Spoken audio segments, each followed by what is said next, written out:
For tonight's final illusion, we have the incredible Sack of Mystery. When you put your money in, it mysteriously disappears. Oh, of course. That makes perfect sense. What a nice man. That was totally worth the drive.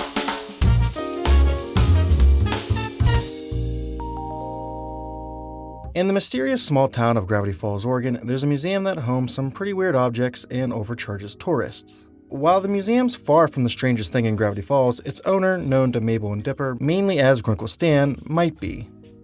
While we've seen him pinching pennies, employing various scams, and downright stealing throughout the series, we've never really gotten a straight answer for how well, or not well, Grunkle Stan is actually doing. So let's do what we do and look into the Mystery Shack's finances and see just how broke Grunkle Stan actually is. And of course, there will be major spoilers for Gravity Falls pretty early in this video. So consider this your official spoiler alert for one of the best shows I've watched in recent history. And hey, while we're here, comment down below what you'd like to hear me talk about next. It definitely helps the algorithm not hate my channel. And follow me on Twitter at 10kbill to yell at me about anything I may have missed and to stay up to date on everything I'm working on. Stanley Pine was born in New Jersey sometime between 1952 and 1954. For our purposes, we'll be saying it was 1953. Stan was actually born several minutes after his older twin brother Stanford, who goes by Ford. Ford and Stan were kind of opposites, with Ford being a genius and Stan being much more brawn than brain. Or as his mother put it, I had what Mom liked to call personality. But despite this, the two were each other's best and only friends. Much of their childhoods and early lives were spent fixing up a ship that they found that they named the Stan of War. The two boys dreamed of becoming adventurers and traveling across the world, but as their high school graduation neared, Ford was being looked at by a prestigious school, West Coast Tech. This leads to Stan accidentally destroying the perpetual motion machine that Ford had created and ruins his chances of getting into the college that he wanted to go to. This would be a defining moment in the brothers' lives. While Ford would have to go to his backup school and work twice as hard, Stan was kicked out of his parents' house and would begin a life of scams and crime. Are you sick of bandages that are hard to remove? Then what you need is the ripoff. For the next several years, Stan would scam presumably hundreds of people and be kicked out of tons of states, even serving some time in a Colombian prison after a botched robbery attempt. But he's not actually making a lot of money. In fact, he appears to be in debt at this point and living in motels. This is when his brother, Ford, reaches out to him for the first time in years. Stan would head to meet with his brother in Gravity Falls. The brothers get into a fight and Ford ends up being pushed into an interdimensional portal that he built. A weapon to surpass Metal Gear. The brothers get into a fight and Ford ends up being pushed into an interdimensional portal that he built. Stan felt immense guilt because of this and would spend the next 30 years trying to fix the portal and bring his brother back.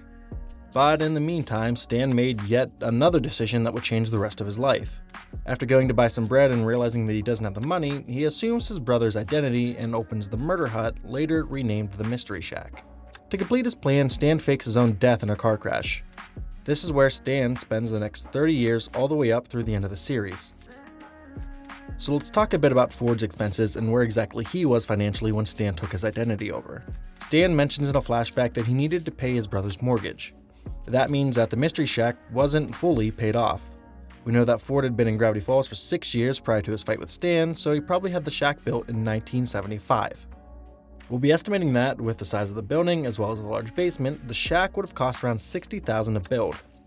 We'll have him spending $30,000 of his grant money on the shack and living off the rest for the next 6 years. If he had a 30-year mortgage on the house, he would have been paying around $1,680 per year. He'll have the shack paid off in 2005, so Stan will be taking over those payments. For what Stan's making off the Mystery Shack, we'll be estimating it at around $50,000 a year total. This is because we know that he makes enough to have at least one full-time employee and one part-time employee, as well as his mortgage payments.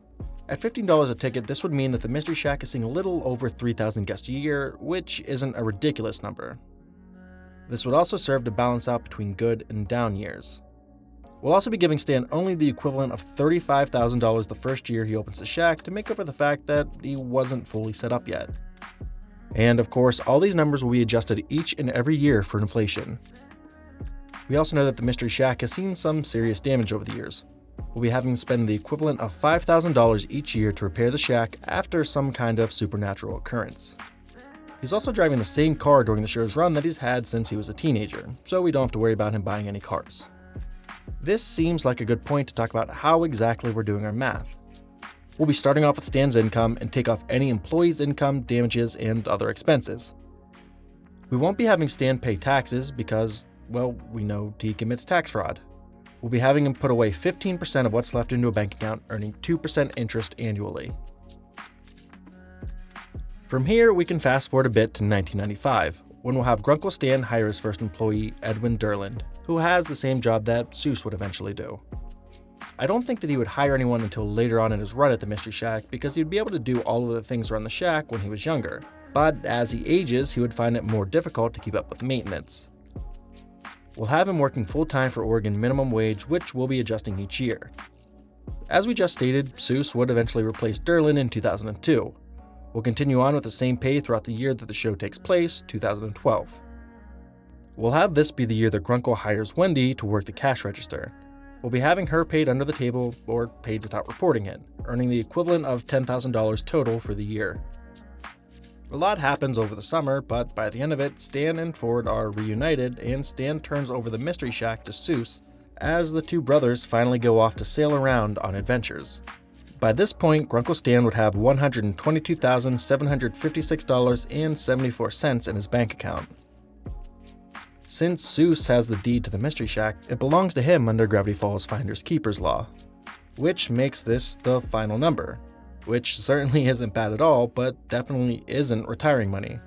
But to be fair, Stan and Ford aren't looking to retire anytime soon. But anyways, this has been 10K Bill, and thanks for watching. Comment down below what you'd like to hear me talk about next, or follow me on Twitter at 10K Bill to yell at me about anything I may have missed. Support us on our Patreon if you like the show and want to see more like it. And of course, make sure you subscribe for all your entertainment-related content.